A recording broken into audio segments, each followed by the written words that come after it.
Olá, boa noite a você. Eu sou Adalberto Piotto e seja bem-vindo ao Cenário Econômico pela TV Brasil, diretamente dos estúdios da B3, no centro da cidade de São Paulo.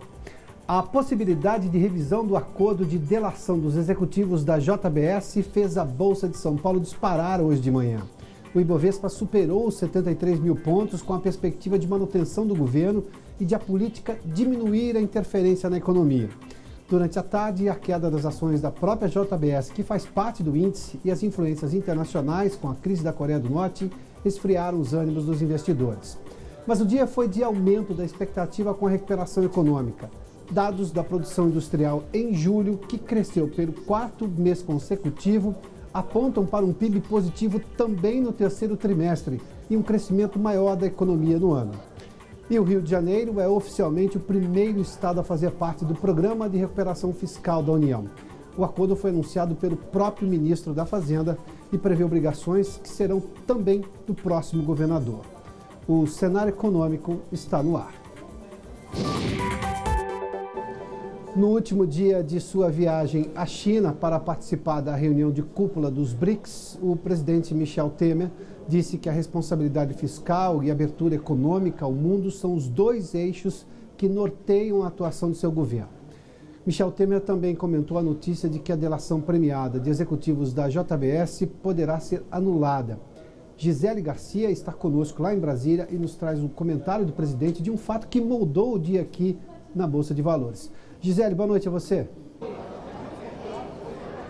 Oi, Piotto, boa noite a todos. Pois é, diretamente da China, onde estava desde a semana passada, o presidente Michel Temer diz ter recebido com serenidade a informação sobre a abertura de uma investigação para apurar possíveis irregularidades nas delações dos executivos da JBS. Vamos conferir o que o presidente falou. Eu tenho que ter a maior serenidade, como sempre tive. Respeito todas as decisões que forem tomadas pela Justiça, pela Câmara dos Deputados, pela Procuradoria-Geral, não é? Eu tenho que respeitá-las.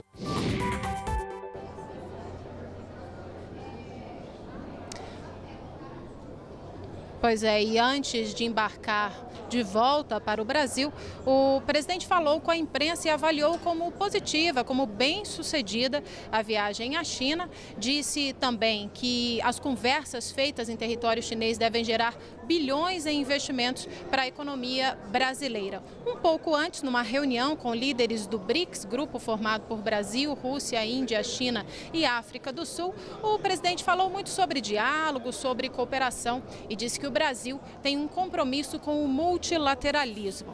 A chegada do presidente a Brasília está prevista para a próxima sexta-feira, Piotto. Muito obrigado, Gisele. A questão da revisão do acordo de delação dos executivos da JBS, que pode querer dizer também a anulação dos benefícios, é exatamente tudo isso e que evidentemente mexe com a possibilidade de nenhum sobressalto maior na política em referência à economia. Foi isso que moldou o dia aqui na Bolsa. Daqui a pouco a gente fala sobre os 73 mil pontos que não aconteciam desde 2008, mas a gente fala disso daqui a pouquinho. Aliás, falando em responsabilidade fiscal, depois de uma longa negociação, o Rio de Janeiro é o primeiro estado a fazer parte do programa de recuperação fiscal da União. O acordo foi assinado hoje em Brasília. O objetivo é recuperar as finanças do estado, que decretou recentemente calamidade financeira. O repórter Maurício de Almeida está na redação da TV Brasil no Rio de Janeiro e tem todos os números deste acordo. Maurício, nos conte, por gentileza. Boa noite a você.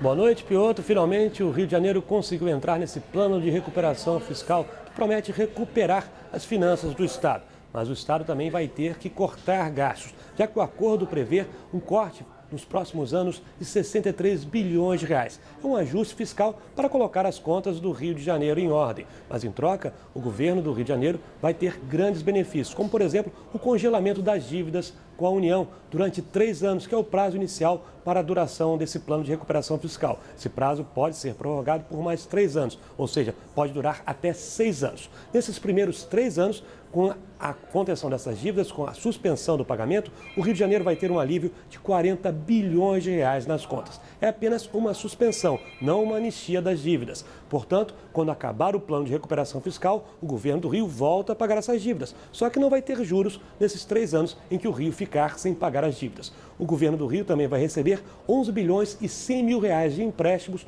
nos próximos 2 anos.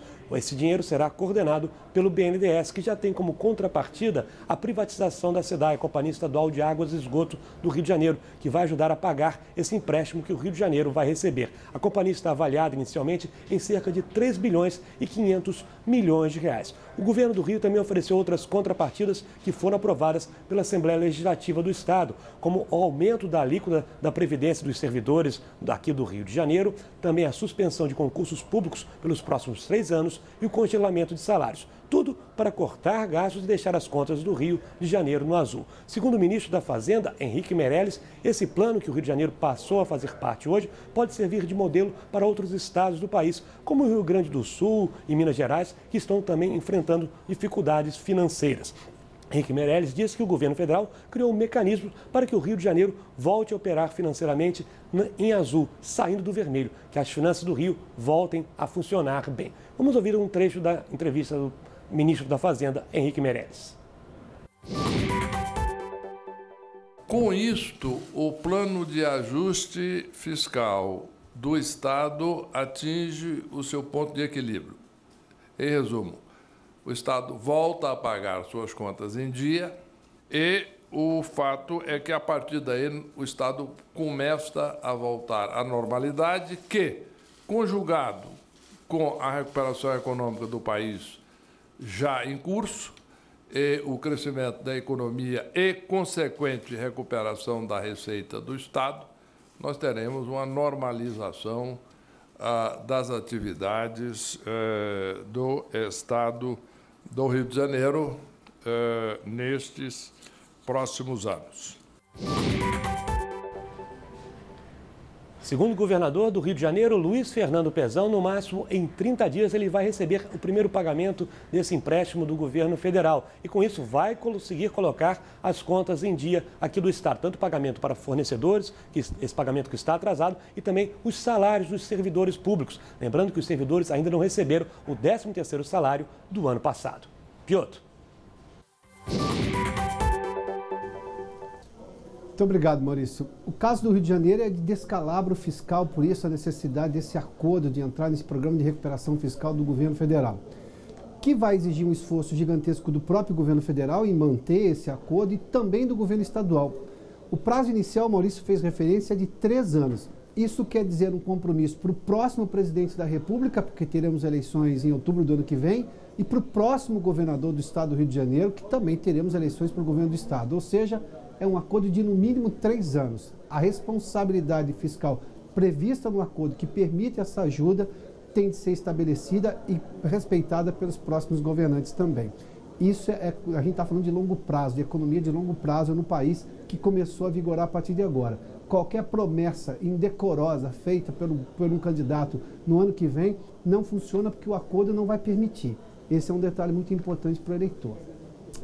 Entrou em vigor hoje mais um aumento no preço da gasolina definido pela Petrobras. Só em setembro as altas já somam mais de 10%.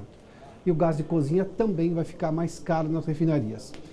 A Vanessa Casalino tem os detalhes na redação da TV Brasil em São Paulo. Vanessa, boa noite. Oi, Piotr, boa noite para você, boa noite a todos. Um dos motivos para as altas nos 2 casos é o furacão Harvey, que afetou a produção de petróleo nos Estados Unidos e é resultado também da nova política de preços da Petrobras de repassar a variação do mercado internacional. Ontem, a Petrobras anunciou um aumento de 3,3% na gasolina, que é o que entrou em vigor hoje. Mas na semana passada, a estatal já havia definido outros 2 reajustes, de 4% e de 2,7%.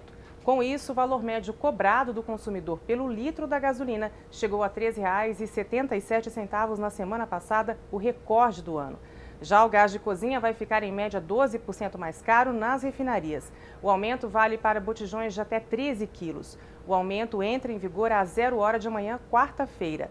A Petrobras justifica o aumento em razão do furacão, mas também dos estoques muito baixos. Se esse reajuste for integralmente repassado ao consumidor, a estatal calcula que o preço do botijão pode subir pouco mais de 4% ou cerca de R$ 2,40 por botijão, Piotr.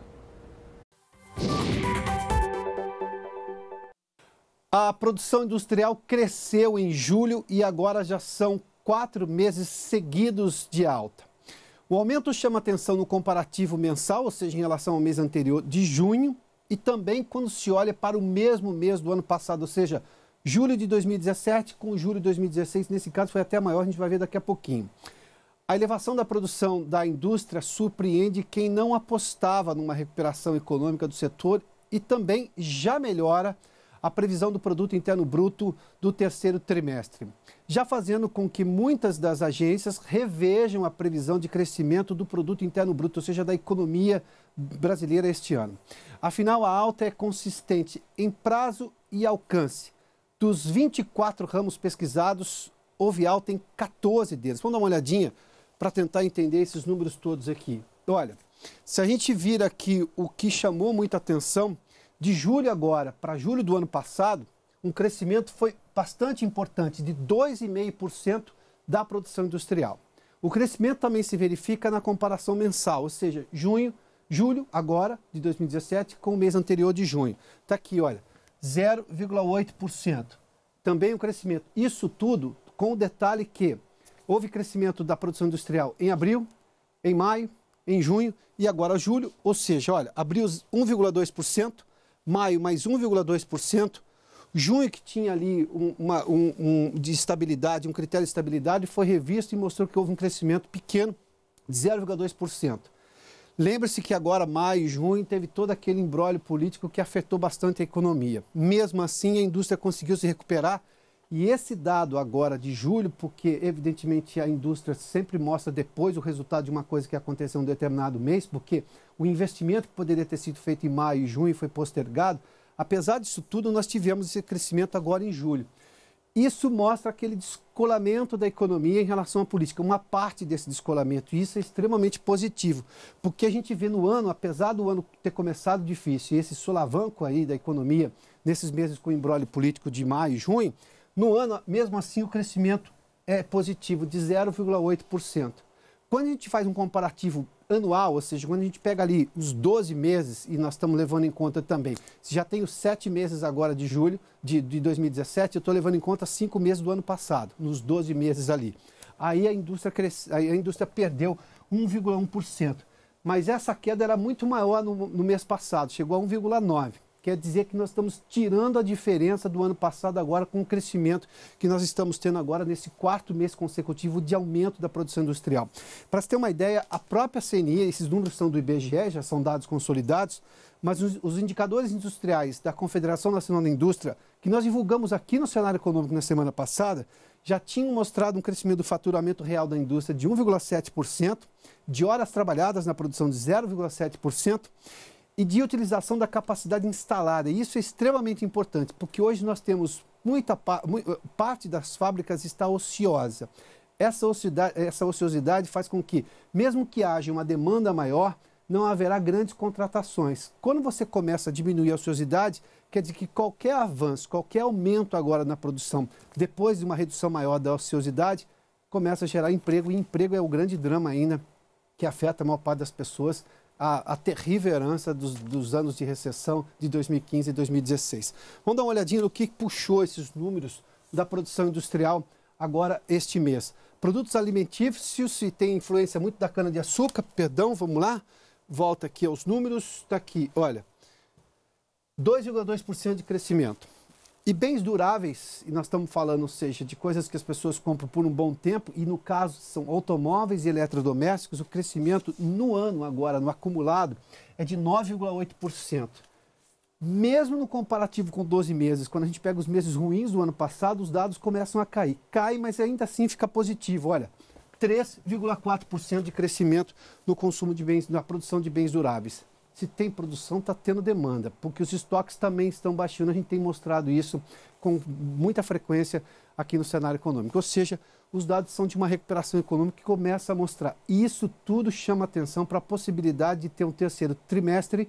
Nós tivemos crescimento de 1% do PIB no primeiro trimestre, 0,2% divulgarmos isso na semana passada no segundo trimestre, e com a indústria se recuperando dessa maneira, a possibilidade de termos um número também positivo no terceiro trimestre, influenciando no crescimento da economia para este ano, é muito factível. Ou seja, a gente pode ter um crescimento bem maior do que os 0,5% projetados, tanto pelo mercado que já fez uma revisão para cima, do que o próprio governo que está defendendo 0,5%, mas a equipe econômica já está falando de um crescimento maior este ano, próximo de 1%, o que interferiria de forma muito incisiva no crescimento do produto interno bruto do ano que vem, que hoje está em 2%, pode chegar a 3%, ou seja, sairíamos de vez da recessão de 2015 e 2016. Bom, daqui a pouco nós temos os números do mercado financeiro. Hoje a Bolsa chegou aos 73 mil pontos, com influência também na questão da Procuradoria-Geral da República e também o valor do dólar comercial. A gente volta daqui a pouco aqui com o cenário econômico, logo depois do intervalo. Já de volta aqui ao estúdio do Centro de Operações da Bolsa com os números do mercado financeiro. Aliás, hoje, desde 2008, a Bolsa não chegava aos 73 mil pontos. E hoje de manhã chegou aos 73 mil pontos, sobretudo pela influência da questão da delação, da possibilidade de revisão da delação da JBS, que poderia anular boa parte das provas ou, por exemplo, os benefícios. Mas essa mudança claramente deu a ideia de que o governo sai fortalecido disso. E qualquer manutenção do governo de política econômica faz com que o mercado que aprova a política econômica do governo comemore. Aliás, essa comemoração veio de manhã. Vamos dar uma olhadinha no Ibovespa hoje. Olha, terminou assim, chegou a 73 mil pontos, mas terminou com uma leve alta, na verdade, muito próximo da estabilidade, 0,03%, com 72.150 pontos. Mas vamos dar uma olhada na próxima tela que mostra como foi exatamente hoje. Não, esse é o dólar comercial, que hoje também teve uma queda de 3,12. Mas nós temos uma outra tela que mostra exatamente como foi. Está vendo esse gráfico aqui? A máxima hoje foi vamos lá, a máxima hoje está ali, olha. Para você ter uma ideia, agora sim, nós tivemos a máxima ali, que passou dos 73 mil pontos, 73.177 pontos, e ali mostra como que começou muito alta a Bolsa, depois ela caiu, voltou a subir um pouco à tarde e manteve-se muito próximo do patamar de ontem. E a gente tem também as ações da JBS, que fazem parte do Ibovespa e que demonstraram uma queda bem expressiva hoje. O índice Ibovespa fez com que baixasse esse ânimo maior com relação à delação da JBS, a revisão por parte da Procuradoria-Geral da República, e também um outro dado. Há uma influência internacional hoje na Bovespa, aqui no Ibovespa. A crise na Coreia do Norte, o índice de Nova York também estava operando embaixo, e isso fez com que o pregão aqui arrefecesse um pouco. Mas a aprovação da possibilidade de um reforço administrativo do governo, ou seja, uma possibilidade maior do governo ficar mais forte politicamente, fez com que o Ibovespa chegasse nesses 73 mil pontos. E a Volkswagen vai voltar a operar em 3 turnos na fábrica de São Bernardo do Campo, no ABC Paulista. Sim, mais trabalho numa montadora de carros. Há tempos a gente não ouvia essa história, né? A Vanessa Casalino tem informações, tem os detalhes disso. Vanessa? É verdade, Piotr. É uma retomada de fôlego motivada pela nova geração do Polo, que está sendo produzida na unidade Anchieta. O modelo vai ser lançado em novembro no Brasil e a fábrica vai produzir também um sedã inédito por aqui, o Virtus. O terceiro turno de produção vai ser retomado até o fim do ano, segundo a montadora. A fábrica já havia voltado a operar 5 dias na semana no início de agosto, pondo um fim antecipado ao programa Seguro Emprego, o antigo PPE, Programa de Proteção ao Emprego. Com isso, mais nenhum funcionário está no programa, o que é uma excelente notícia, né? Porque afasta, por enquanto, para eles a ameaça do desemprego. Segundo a Volks, a volta da produção de acordo com a capacidade total da unidade vai ser gradual, acompanhando a demanda pela produção do modelo. Piotr. E você sabe quantos carros rodam nas ruas da sua cidade e o impacto que esses veículos movidos a combustíveis fósseis, nós estamos falando de gasolina, estamos falando de gás, estamos falando de óleo diesel, causam ao meio ambiente? Tomando como exemplo só a cidade de São Paulo, onde a frota de veículos já passa dos 8 milhões, os efeitos na qualidade do ar são facilmente perceptíveis. Afinal, quem nunca ficou com os olhos ardendo e a garganta seca andando pelas ruas, sobretudo em horários de pico e ainda mais em épocas de inverno, quando o ar é mais seco? Uma solução ainda distante da realidade são os carros elétricos. E o que falta para a frota das grandes cidades terem mais carros sustentáveis? Para discutir tudo isso, eu converso agora com o presidente da Associação Brasileira do Carro Elétrico, Ricardo Gugelsberg. Ricardo, bem-vindo aqui ao Cenário Econômico. A pergunta é objetiva. Por que a gente tem pouco carro elétrico no Brasil? Claro que isso é um fenômeno tecnológico relativamente recente.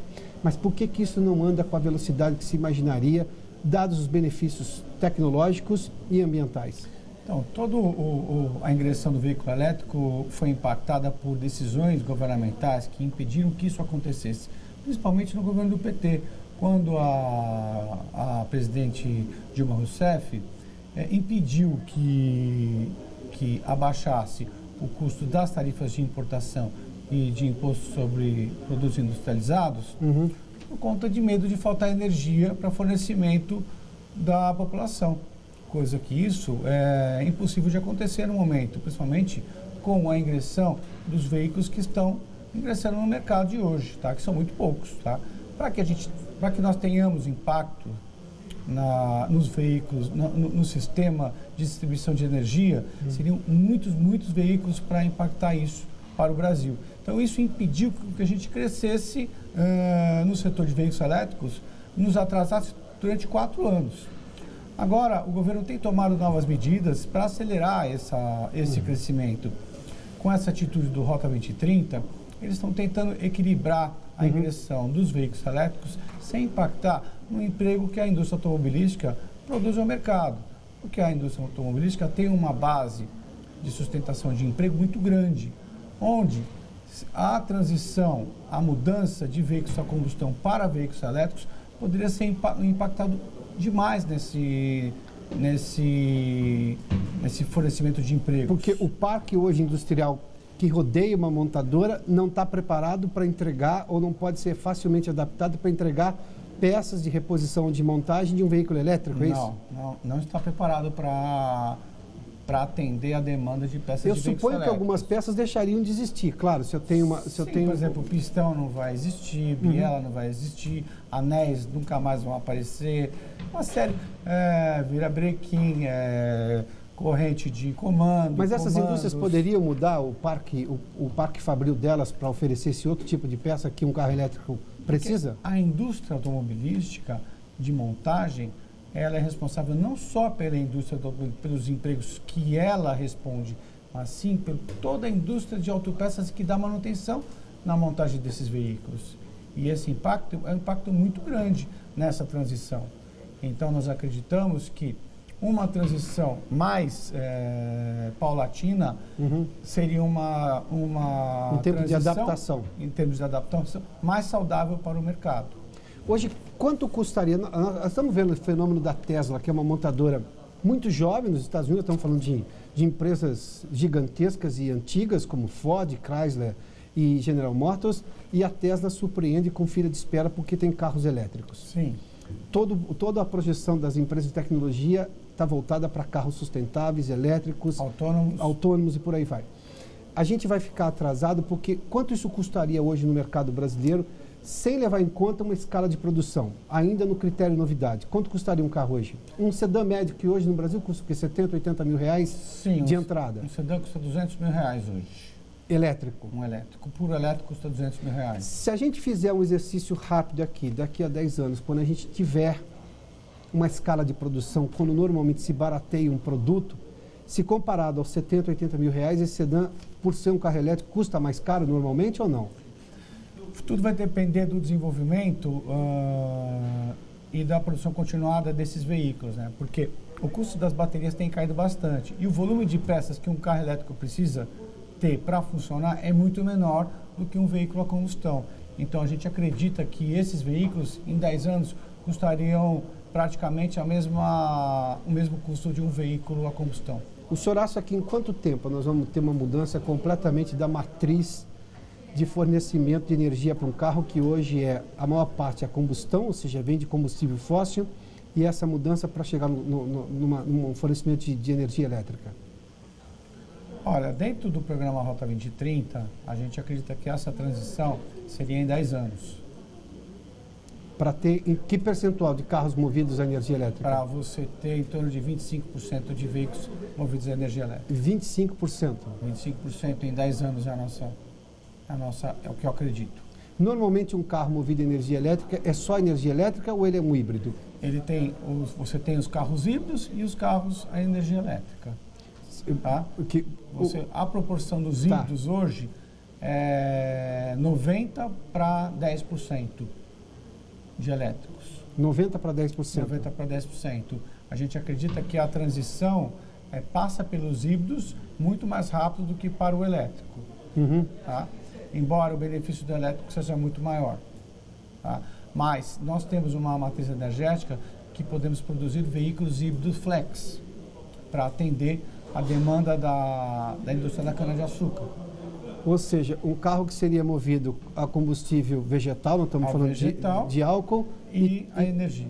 Ou seja, esse seria o modelo brasileiro de eficácia energética. Esse seria um modelo brasileiro assim, mais rápido, onde você manteria o mercado de veículos a combustão e de veículos sustentáveis. Tá certo. Tá? Antes da ingressão de 100% dos veículos elétricos. Ricardo, obrigado pela gentileza, hein? Bom, daqui a pouco os Corredores do Poder, o cenário econômico fica por aqui. Obrigado pela sua companhia, pela audiência. Boa noite, até amanhã.